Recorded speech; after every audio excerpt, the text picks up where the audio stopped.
Look at what we got here today at the IX Center. We got a beautiful 1970s Ford Torino done up in the Starsky and Hutch livery, and here we got the guy. Hi there, I'm James, and this is my 76 Starsky and Hutch car, entirely built with Summit parts. All my engine stuff is built with Summit.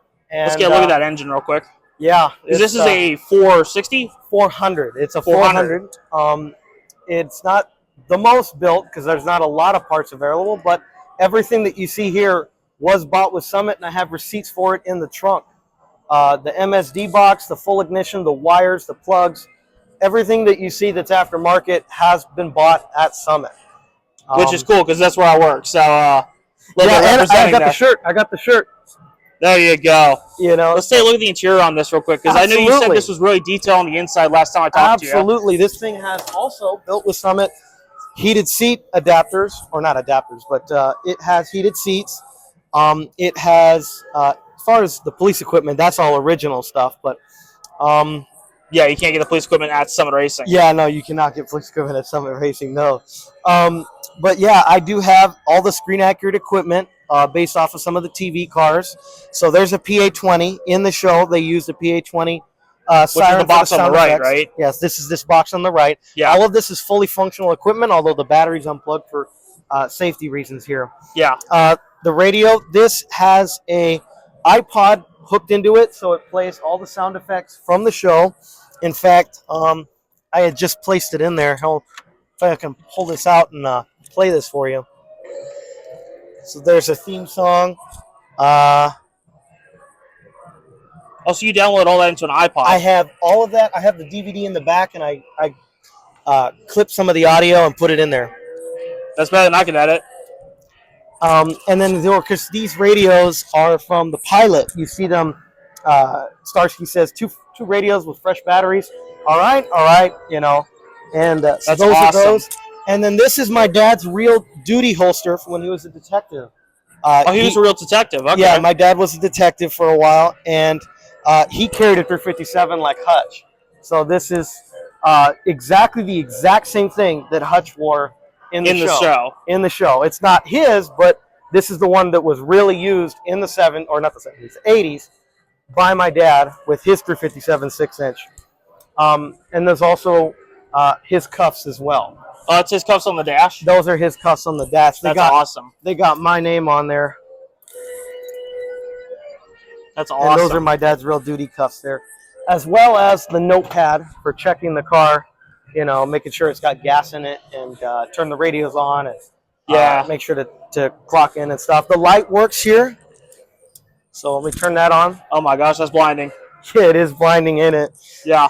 But it's so cool how you got this so accurate too.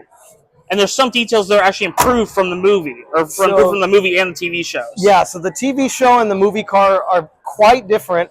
The most noticeable thing that everybody says, why are the bumper silhouettes or the sight bumper shields, fillers? Yeah, bumper fillers painted silver instead of red, and that's because the last two cars that they bought were lease cars, and they came as a service package. So unlike your other Torinos that are painted body match, these are just painted beforehand, and then whenever they get another service car, they just put the pre-painted silver ones on there. That's a cool thing you may have never known. And then the strip down the side, that is something that the Gran Torinos had only on the later cars. And also the pilot car, I think, had one of these too. The difference as far as the paint job itself is this one has a more rounded stripe in the back. It's a little more slanted forward here. And then the most noticeable thing here, although I do have to point it out, it comes up. So the movie cars, they went straight, and they followed this line all the way down. Some of the TV cars did that as well, but also they came up. In the later seasons, they had the stripe do this, where it came up around over 2 the wheel inches. wells. Yeah, I remember over the wheel well, and they stay around 2 inches above this here, and they say around 1/4 of an inch from the headlight bucket here. Okay. So you got this matching as close as you could to the season, the first 3 and 4. Season 3 and 4. Okay. And then realistically, I was going for the last final episode where Starsky's windows get shot out, and he ends up in the hospital. And so that's the car I was really basing it off of, is the hero car For the final episode. And really, that's where I based it off. Even my license plate, I have a screen-accurate license plate dated to 1979 when the show ended. Oh, that's awesome. That's a real California license plate. Unlike the one on the front, I have one on the front. That one I can drive with. That one's not legal. Yeah, I bet it's not legal because already taken a couple times. It's literally a, if I they'd probably take me to jail for that. Yeah. Anyway, so this is one of the ones you can get from CelebrityMachines.com. They're not currently making 537 ONN, but they do have lots of cool screen-accurate movie plates. They have a slightly different Back to the Future and so on. Back to the Future, all kinds of stuff. That's pretty cool. There's a little thing you can find if you're looking for a movie plate. So is there anything else you have questions about? I would say you said something about the wheel and tires. You fit like a 15 by 10 in here. 15 by 10 on a 9.5-inch wide Cooper Cobra. I bought these at Summit as well. I had them mounted and everything there, and I'm surprised they fit because they look so well. Yes, actually, I did have to chop on the rear here. I had to chop them and then roll them with a bat. So I did the old school trick of rolling it with a bat. So they start right around here, and it has to stop right around here. So even though I have this rare trim, I ended up bending the crap out of it just to make it fit.